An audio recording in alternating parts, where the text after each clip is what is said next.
I certainly have been reading Soviet-based writers.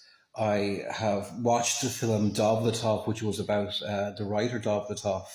I found it absolutely fascinating. He became an emigrant to the United States of America, and his writings became published and more known then in the 1980s. But I also have been discovering writers from the early 20s, such as Zamatin, which wrote We, Platonov, he wrote The Foundation Pit in Shevin Gur. I'm going through Shevin Gur and I'm finding it extraordinary. I would say that Platonov is certainly educating me about the collectivization experience and the subjectivity of the Soviet uh, peasants and about the insanity of the Soviet communist ideology. I've also enjoyed reading Zamatin's We, and I want to say that before there was in 1984 by George Orwell, there was We by Zamatin, and there you have that experience of depersonalization, dehumanization. It's genuinely the authentic, the real inspiration for that type of dystopian genre, which simply has taken off.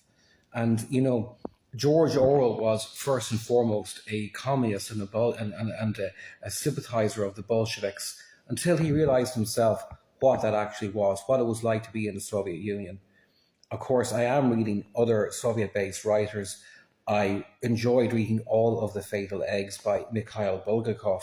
I found it hilarious. I found it was obviously inspired by H.G. Wells, and there's basically a strong reference in this book to eugenics and through cloning and through interfering with nature. That's what I got from reading Mikhail Bulgakov's The Fatal Eggs. I have been going through The Master and Margarita. It's so surreal. It's such an amazingly surreal book. Not so easy to understand. It's full of imagery that I'm not so certain I can fully understand. I know that Mikhail Bulgakov, he never got The Master and Margarita published within his lifetime. I'm also interested in other, say, Russian writers that predate the Soviet Revolution of 1917. I read The House of the Vordelocks, which was by Tolstoy, Emil Tolstoy, and I found that was a sharp reference to the history of that region in the Baltics.